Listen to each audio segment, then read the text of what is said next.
Hi, I'm Angee. And I'm Jaime. Did you ever want to know the dirty details of your therapist's life? Join us for Therapeutic Happy Hour as we address the absurdities of life's daily expectations as best friends, mothers, and yes, even therapists. Welcome to the Shrink Show.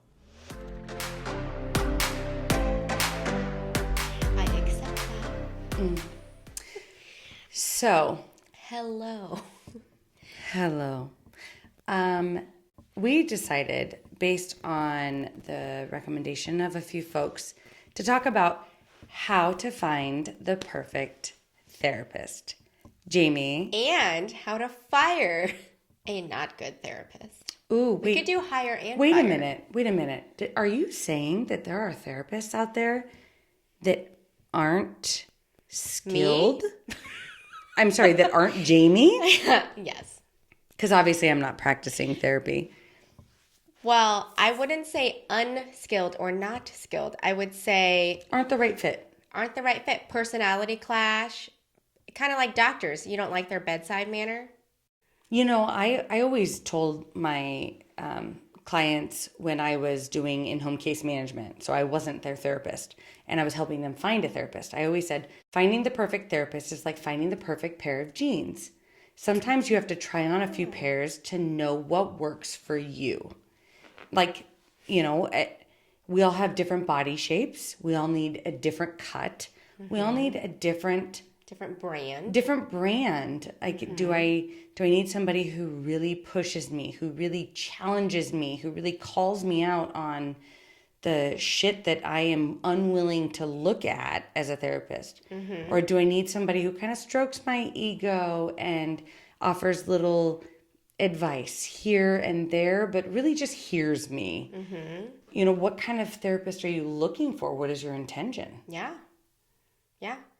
I tell clients, even existing clients who've worked with me for years, I say there's a lot of therapists, so you get to decide who to work with.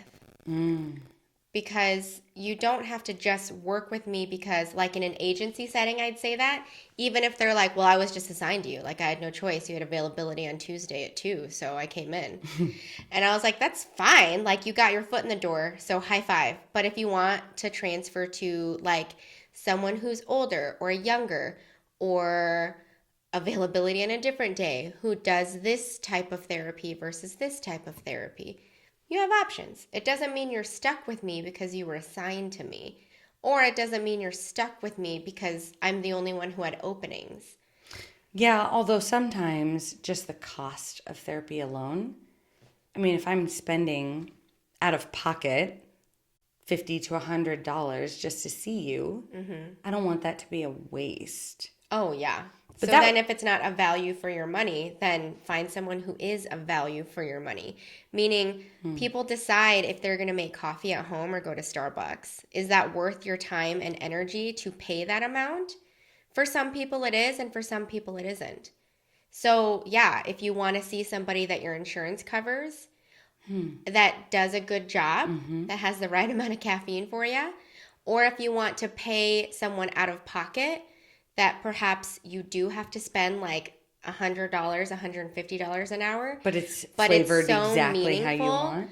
and you gain something every session, then you get to decide what's valuable for you. And I always tell clients too, it's worth your time. If I'm not worth your time, regardless of who's paying, whether it's insurance, whether it's out of pocket, don't worry about it. Go see someone who is worth your time. Well, and let me go ahead and just say this and debunk this for anybody who isn't in the mental health field, whether you've had a good experience or a bad experience, whatever. If the therapist is truly ethical and truly skilled at what they do, then they will acknowledge that it isn't a right fit, and they will help you find someone that is and genuinely help you. If you're worried about hurting the therapist's feelings, I'm sorry, that's actually a really good test. Because if you hurt that therapist's feelings, then they probably were not the right therapist. They probably need to go see their therapist. Exactly. Like, you should not be worried about holding space for your therapist's feelings. As a therapist, do you need your clients to hold space for you? Oh God, no. I always love though. I've had one client lately say, I am so sorry. I have never asked how are you when you ask me every time, how are you? And what a great therapeutic teaching moment. And I said, oh, well, I'm always fine. Mm-hmm. That's what I said. I go, I'm always fine. And actually, I'd rather just focus on whatever you need. Now, obviously, if I have clients who ask like how I've been, or like if they knew that I was doing something, they'll ask how that was going. I'll answer. I'm not a dick. But I'll just be like, I don't need you to ask how I'm doing at the beginning of session. And I just think because I do. that's the biggest thing about that therapeutic relationship is need. What do you need and what do they need? So I worked a job and it was in-home case management. It wasn't therapy. But we were told you do not accept gifts. You don't accept anything from anyone. Okay, this got really muddy and I made executive decisions during certain times where, I went into an African household and I had an African translator and I was offered a bottle of water and he said, if you don't take this bottle of water, you will very much offend this family. When I worked with refugees, I remember I would always be like, you literally have nothing. Quit giving me food. Right. And this translator would say they won't understand. Like you Right. culturally, you accept a gift. And Now, that's it. now the translator would definitely help me explain that to the family because I had a long relationship with them. So I was like, you're not going to feed me every time I come over. Like Right. that's just not how it's going to go. But definitely something I remember being like, okay, translator and family, here's a crash course into just kind of the rules I have to work under. And I would typically just blame it on my license or blame it on the agency and just say, oh gosh, But then also for them, that was their way of releasing that gratitude. Yeah. Right?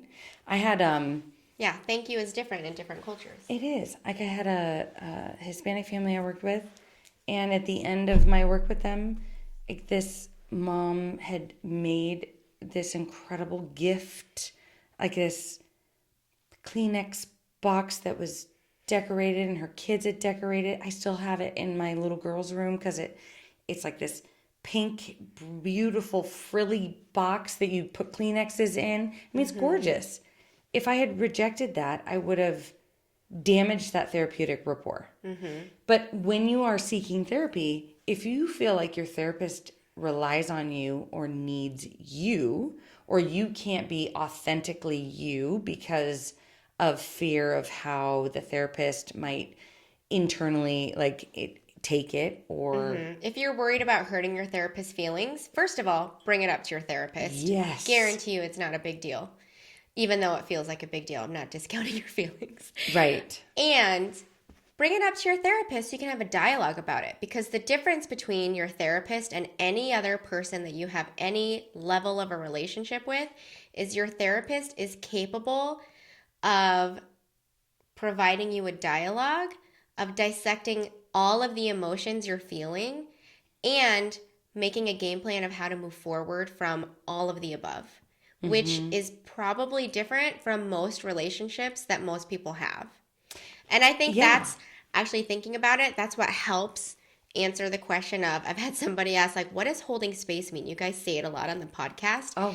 And holding space means just you're like, Angee is my client, let's pretend, and she's coming in like feeling really stressed out. I'm feeling really stressed out. Not sure what to do. I'm not sure what to do. And my job is to say, oh my gosh, it looks like you're really stressed out and you don't know what to do.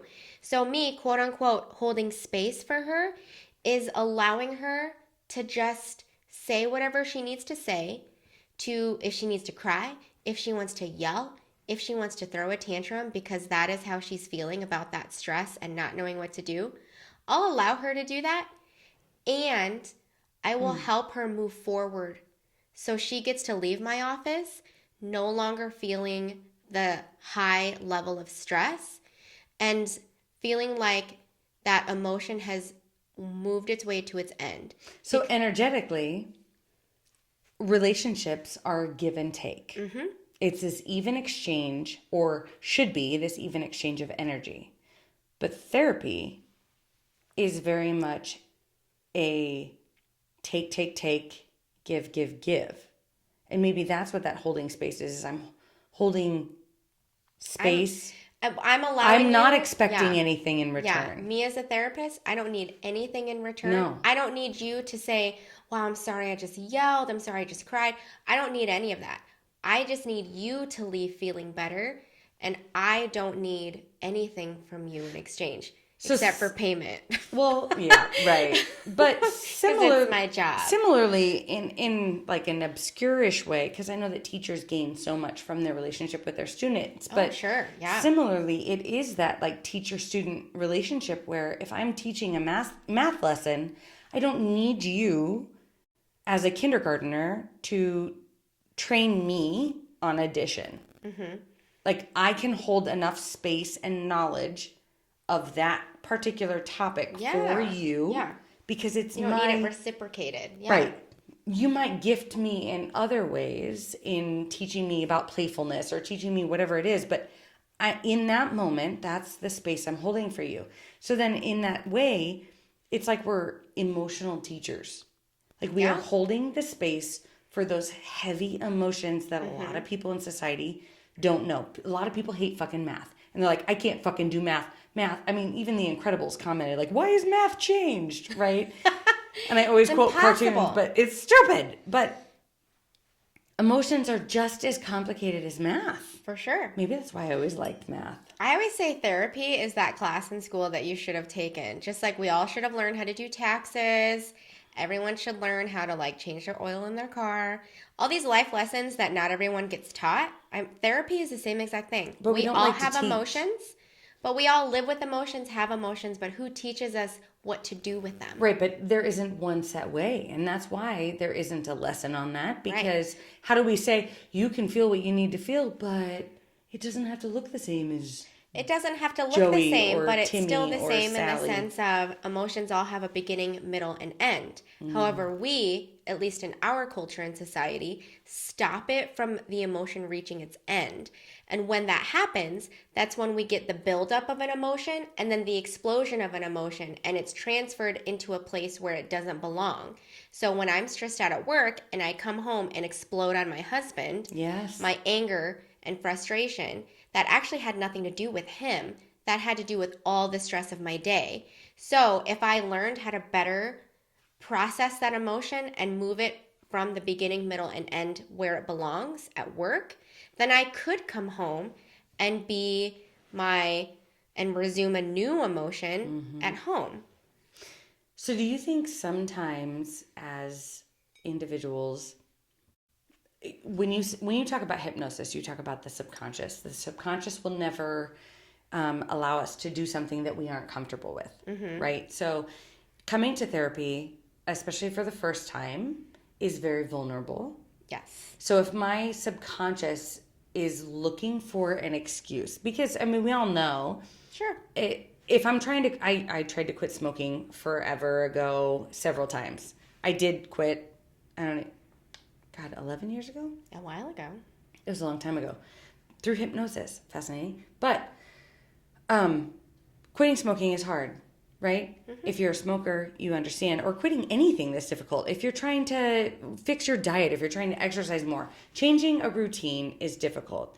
And how often do we look at, oh shit, I'm stressed. I had a really bad day at work. I need to pick up that cigarette. Or I deserve that fucking cupcake. I have been good for 30 hours. Or, you know what? I worked really hard exercising for the past 2 days. I'm going to take a 3-month break. You know, like it's... High 5, 3-month break. Nothing but potato chips and brownies. Cupcakes, potato chips, cigarettes, and no exercise. Fucking earned it. You look like you've lost weight. I've been eating nothing but gummy bears, jelly beans, and candy corns for the past 2 weeks. God, I wish I had your self-discipline. Is that Mean Girls? From Romeo and Michelle's high school Romeo and reunion. Michelle, that's what it was. Yes. Oh my God, I love that movie. Oh my God. Anyway, all I'm saying is, if we're looking for an excuse, it's like, I feel like on a subconscious level, we choose sometimes a shitty therapist. And I hate to say this for the therapists out there, but there are a lot more shitty therapists than I care to even admit. And it's very frustrating being somebody who has a standard and can hold that space. Like it's like if there's 10 really great doctors out there and then 90 that are shit, it's like fuck. And I'm not saying it's that bad, but I am saying, especially in an age right now where we're all recognizing our mental health. It's And- finally getting recognized as health. I saw it on my the nightly God, news last I know! night. My parents had the news on when I picked up the kids, and I was like, shh, shh, they're talking about mental health. That's outrageous. That would never happen. No. Yeah. Just I feel like my grandparents when I'm like 20 years ago, back in my I day. know, we reached that age. When I was starting in the field of mental health, everybody thought it was fucking Satanism. Okay. Oh my gosh. But I think, so then that leads us into, and so I think you and I could dissect it on two different levels. The way that you as a case manager and school social worker, and the way that I on the receiving end as a therapist, how do you shop for a good therapist? Meaning, what are things that you probably tell your families or kiddos? What have you told people when you did case management? I could even share what I've done with case management. But there's definitely, I think, different than a doctor. And I mean, I tell this to clients who want to come see me. I always give them an out before they even start seeing me, just to tell them you're allowed to shop around for a therapist. You don't just do a Google and say, well, you're closest to my house or you're in network with my insurance. I'm like, oh, no. You can shop around. So just let me know if you want any referrals. And I'll even tell them session 1, if you want referrals moving forward, because this session is to decide if you and I are good at working together, if you think we're a good fit. At any time throughout our time in treatment, for whatever reason, if you ever want referrals, just let me know. I will help you find a good fit for you. And if your therapist doesn't, that is your job. Then that is so unethical, which there have been people who don't. Yeah. But I agree. And I just want people to know that you're allowed to shop around for a therapist, and the other thing that's different than doctors, I do think some doctors do this, but not all. You can schedule just a quick phone call or a Zoom meeting with your potential therapist to just chit chat with them and see if you feel comfortable talking with them. You don't have to share anything about your history. You don't have to go down the rabbit hole of your anxiety and depression. You can just say, like, I just want to get to know you. Like, why should I hire you as a therapist? almost like an interview process. Truly, an interview process. Which is really what doctors that. do as well. I mean, but I At remember, least like a pediatrician, when I was getting my pediatrician, I scheduled that you shopped interview around, yeah. before. I didn't. Oh, well. which I thought of, but I was like, whatever. It's so funny what you and I invest our time in. It's like opposite. It's like if I invest my time in it, you're like, nah. And vice versa. Like it but really. You would think the only thing I wanted was a woman and a person of color for my children, because I got a woman. really She's not a important to person of color, but she is the most incredible pediatrician. But I digress.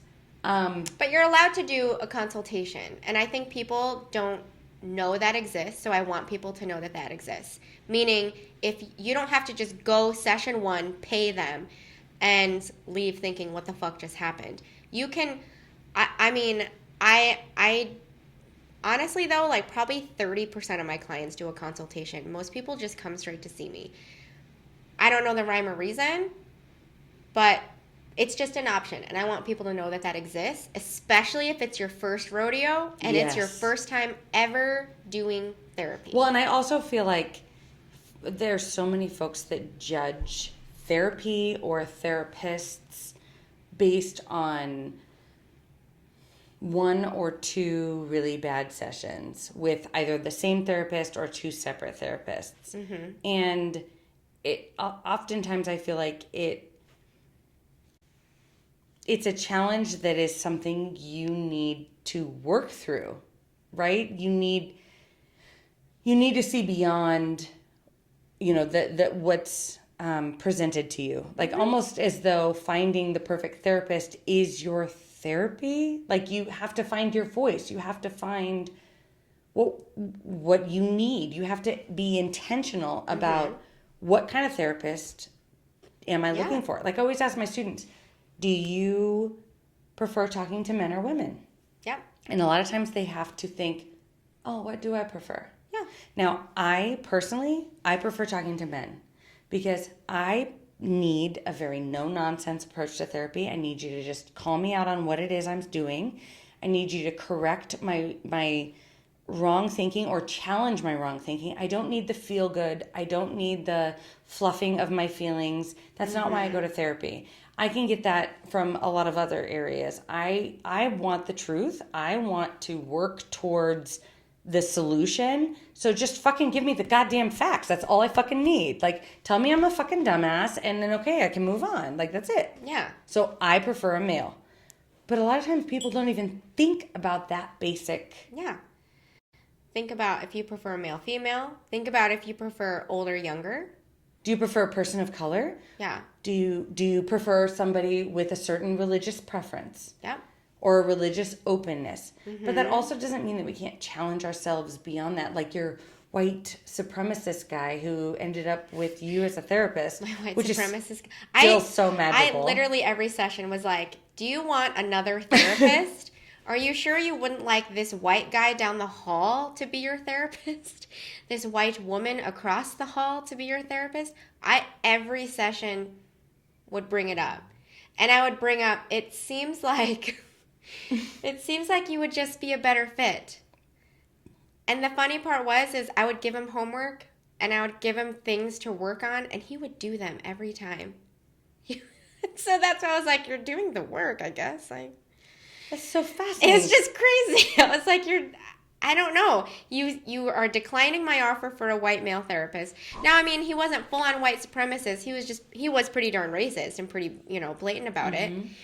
It's not like he had swastika tattoos by any means, but he definitely had very racist ideas and very strong opinions about like breeding and mixing races. But that's such a and powerful... like strong opinion, and the reason fighting certain peoples of color around town and having opinions about that. And so I was like, that's fine. I am hearing what you're saying. Also, you have anger issues, and that's what we're working on. So, like, let's dissect this. I mean, I think that's a powerful example for two reasons. One, he was able to trust that whatever therapist he had was the one that was right for him. Which whether it was that or what. Whether they... And I say that because a lot of times what I had heard, at least growing up, was I want a Christian therapist. And this was when I was a teenager, right? And so I went to a Christian therapist, okay? It was just a well-meaning woman from the church. It wasn't a Christian therapist. Yeah. But it was free, and it was through the church, and it was a well-meaning person who spiritually guided me, okay? Sure. So it wasn't an actual Christian therapist. So had I... Like, sometimes that can cause more damage if they can't hold the space therapeutically for you, right? Yeah. But the other gift with your example with the white supremacist was your ability to, or the other gift that for our audience is to showcase your ability to hold space. Yeah. I never sat there and said, wow, you're racist. I never called him racist. You didn't take it personal, but that's a good example of what it means to hold space. It's like this separation of knowing that it's like I'm observing you and commenting on it. It has no effect on my life. Right. It has no impact of what I think about myself or the world around me. Yeah. It has... It's a bubble. It's like a bubble separation. Yeah, because that session wasn't about me and my feelings or my opinions or if I was offended or if I was sad or angry. It had nothing to do with me and my emotions. That's not the money that was going towards the session. It was not my time. My time was to be there for him and what he needed, the goals that we were working on. And so like for this person and for any person who's never done therapy, good questions to ask then would be things like, if you did want a Christian therapist, how, like, do you bring religion into your therapy or not? That could be a question. Or do you have a spiritual belief, right? I've had people ask me that. I think that's a fair question because honestly, I may not believe what you believe in, but I respect whatever your belief is. Yeah. Enough to incorporate it in your world. I don't have to believe You could come in to Yeah. the office and be a some Satanist. people want that and some people don't. Yeah. I think I've worked with nearly every religion that exists. Right, I mean, because I've it worked with doesn't Satanists, matter. Wiccans, every level of Christian that exists in the planet. It's your perception. Buddhist, Hindi. Yeah. It's what's all of the true above. to you. Yeah. Okay. So your spiritual beliefs. Yeah. So you can ask like what their spiritual beliefs are. I've had clients ask if they assign homework or if they don't. And so That's actually a really great question. I wouldn't have thought to ask. and then they'll say reasons why they would prefer one or the other. I personally, as a therapist, I do whatever the client wants, meaning if the client's not going to do homework, I'm not going to fucking assign it. That's a waste of time. Right. If a client loves homework and they thrive on it and they really want me to tell them what to do, then okay, I guess I'll do something. I'll give you something. I have homework, but I'm not going to give it to you if you don't want to. But on the flip side, you gain something in my sessions every time. So you're going to end up going home and applying something, Right. whether I say do it or not. You're That's doing typically homework what I anyway. say to my clients anyways. But if they want a literal piece of paper, I'll write it down. Anyways, so I have people ask if they want homework. I'll have people ask, some people ask if I'm in therapy. Some people will ask why I wanted to be a therapist. Someone I've been working with for 2 years today asked me why I got into therapy in the first place. And I said, funny thing is, I never wanted to be a therapist and work in mental health.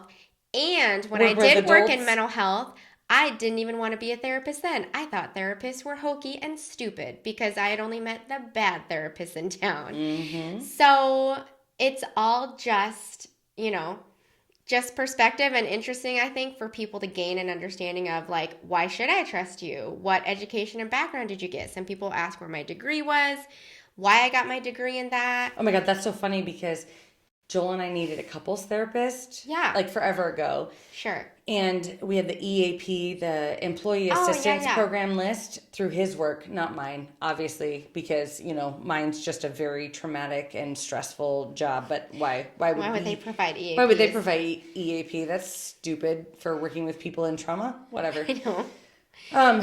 Anyway, he had EAP and I was like, okay, I need that list. I found the list online and I am a social work snob. So in Nebraska, I don't know how it is for all the other states, but in Nebraska, you are an LMHP, so a licensed mental health practitioner. That means you have your degree in counseling. Right. Or, you could have your degree in social work. Psychology. No, but the social work is the LCSW. If you've gotten your CSW hours done. Because I could have just been an LMHP without that. Yeah. Because I had to have a supervisor who was a CSW. Oh, yeah. Anyway, so LMHP, licensed mental health practitioner, 90% of the time, like Jaime said, counselors, psychologists.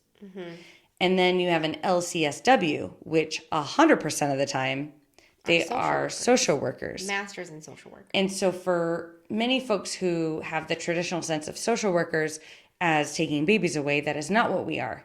Social workers are actually, they have an extremely holistic and ethical approach to meeting the client where they are within their environment, meeting the person inside of their familial circle, inside of their societal circle, inside of their national circle, their identification circle, whatever it fucking is. You get to decide what treatment you get because you're the expert. You're the expert on your life. Like, that's it. Well, it takes a look at the person and all of the parts that touch them, Yes. big or little. Because you're more than just... the culture, yeah. I'm not just my job. The city, the town, yeah. I'm everything that I have to do. Yeah. So anyway, I'm looking through this list, and I'm like, oh, LCSW? Check. Chosen. And you are the chosen one. And I'm not going to lie, he was the fucking best. Of course he was. And his last name had the word battle in it, which was so fucking fantastic because it was couples counseling.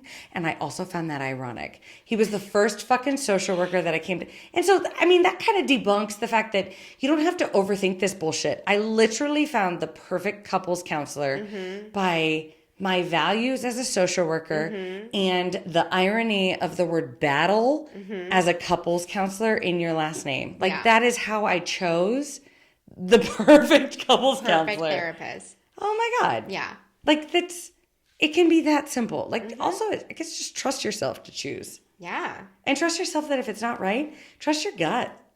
Oh, for sure. If it's not right, it's not right. Don't force it. Oh, yeah. It's kind of like, yeah, just try. If there's any level of you feel like you're holding back or you're feeling judged or you're feeling hesitant, you know, sometimes on one hand, if you're someone who's coming to see a therapist because you have anxiety and you're like, oh, is this my anxiety? Like, am I just stressed out because I'm a stressed out person?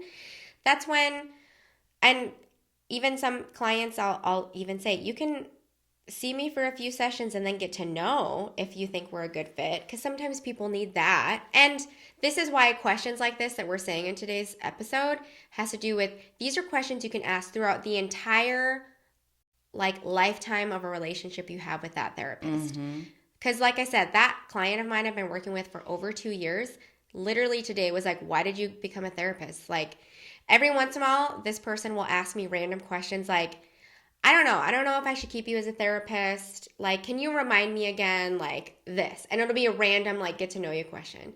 Now, they are a naturally very anxious, a lot of trauma, a lot of distrust with medical field. Um, and so we'll kind of do like okay, why are you seeing me again? And every time I'm like, that's fine. I'm like, I will answer your questions and I will give you options I've done it. I'm like, just for good measure, I'm going to email you 3 other providers. Look at their websites, give them a call, do whatever you need. Like, take your time. I mean, we can skip the next session if you want to do that. Like, so you have a designated hour to do it. They never did. Like, they would call and do a consultation, or they were like, I read their website and didn't like it. Whatever. No big deal. The option is available. But I think on the flip side, too, that's important to note that sometimes our anxieties and our fears of not wanting to participate in therapy is we are afraid of going deep. And so sometimes those are things that we do need to push through. Yeah. Right? Like, yeah, obviously if I'm going to jump off the cliff into a giant cenote in Mexico, this giant underground, pool, yeah, that's scary as shit. Right?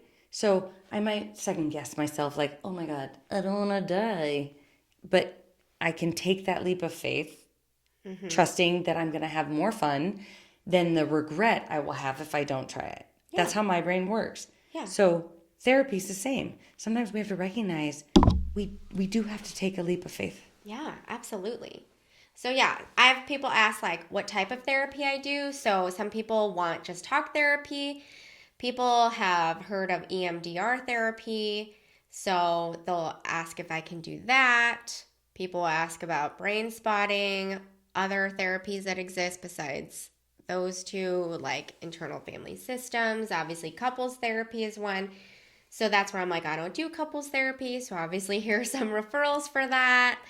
I love how many questions that they ask you, though. Yeah. Because that you are shopping. It's shopping. Exactly. And I'll even, sometimes clients will briefly say, okay, so I'm coming to therapy because I've had anxiety my whole life. I've been in therapy since I was 5.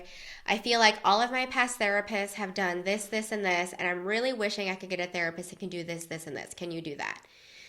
And like some people are specific because they know what they're looking for because they've experienced what isn't useful. Some people are like, ooh, I saw on your website you do dream interpretation. So like I am totally into that spirituality side of things. I want someone who's holistic. I don't want someone who's going to cram medications down me. So that's something too. And that's where I'll say in my opinion, like Western medicine has its place. If I think you need a medication referral, I'll give it to you. But that doesn't mean you're going to take it. You have to go to the doctor and do it yourself. But then how often, and I'll say that to my clients. How often do we go to the doctor? And I'm not trying to throw doctors under the bus at all. Oh, no. However, I personally have gone to the doctor many times, and I've tried to explain my own fears of things that I think's going on. And of course, you have like fucking, what is it?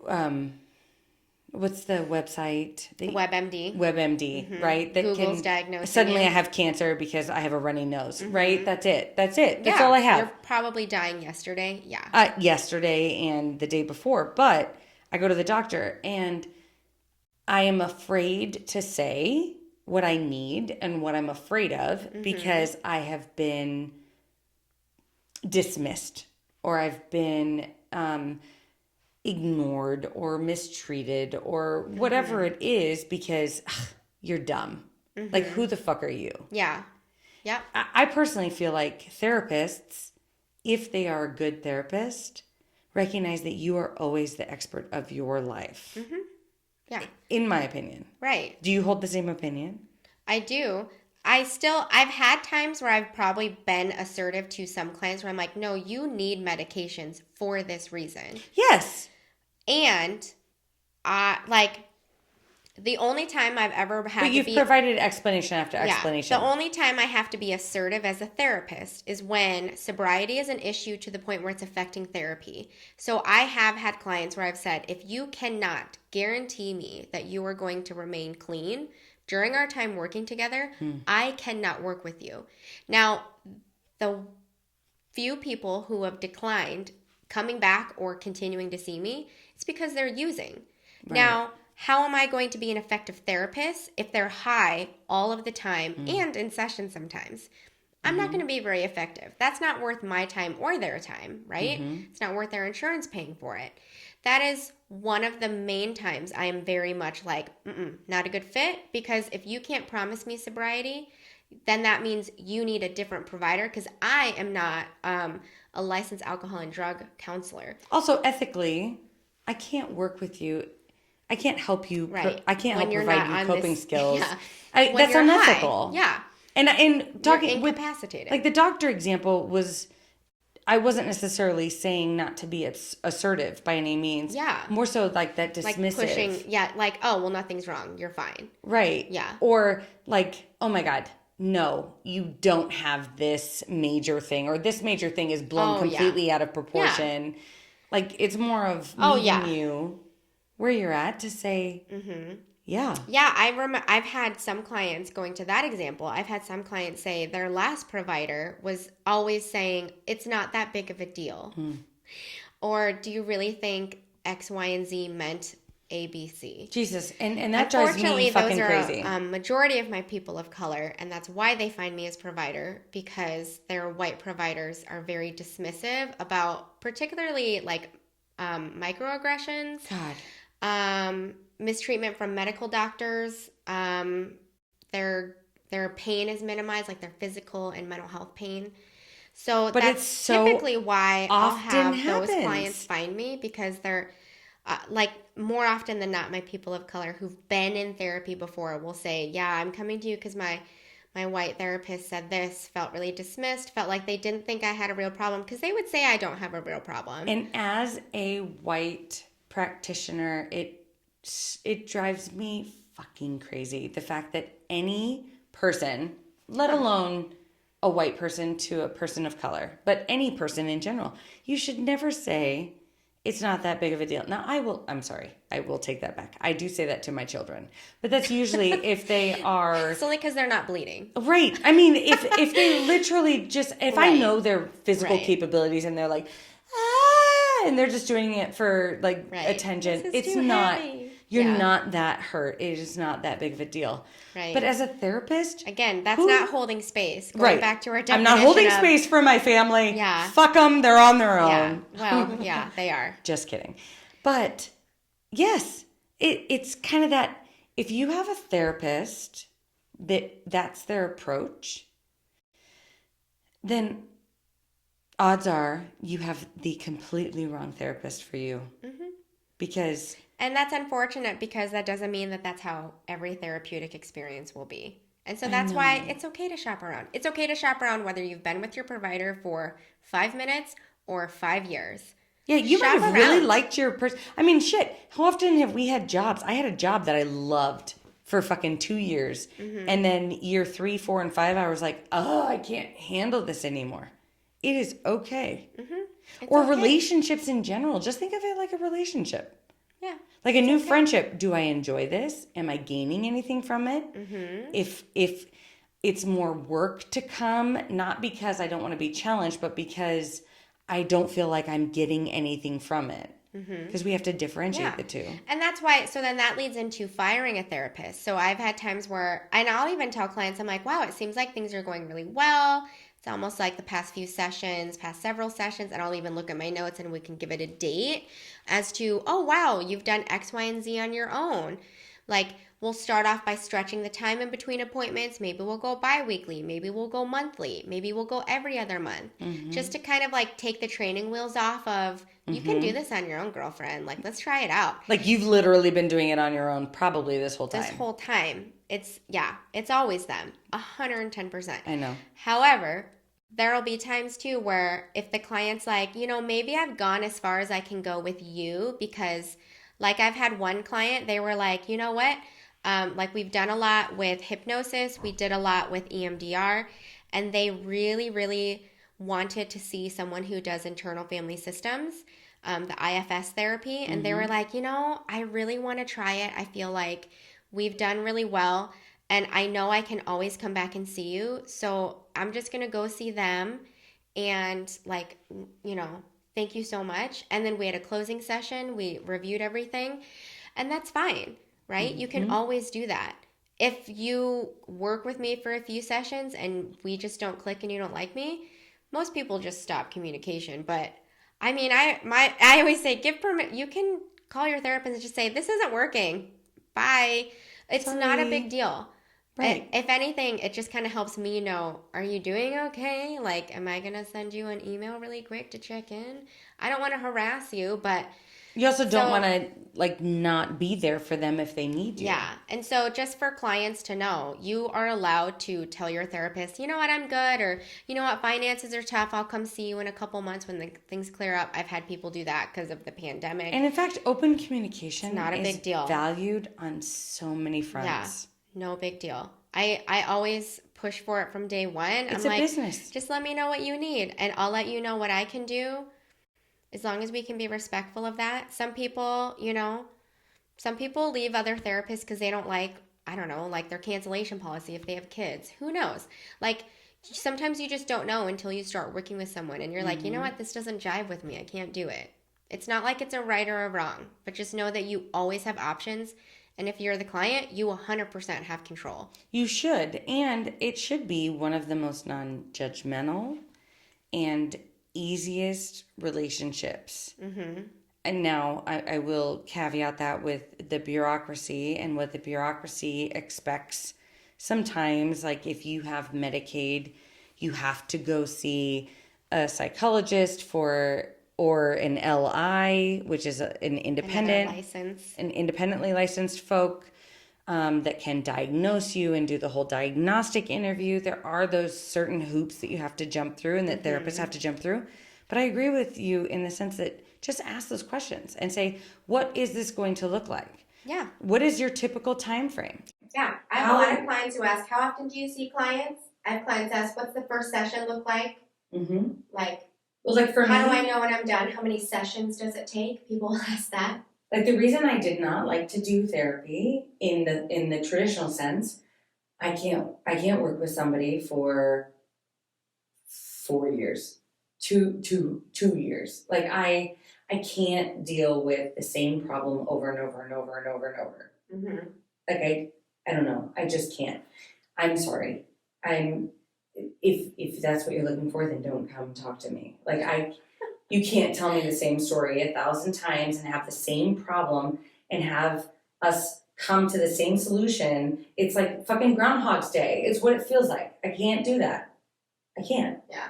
But that's the kind of therapist I am. Whereas other folks that, like, for you, you meet them where they are at in that moment, and so it doesn't stress you out. For me, that stresses me out. You're like stressed out right now just talking about Oh my god, let's do our mugs. Okay. Oh my god.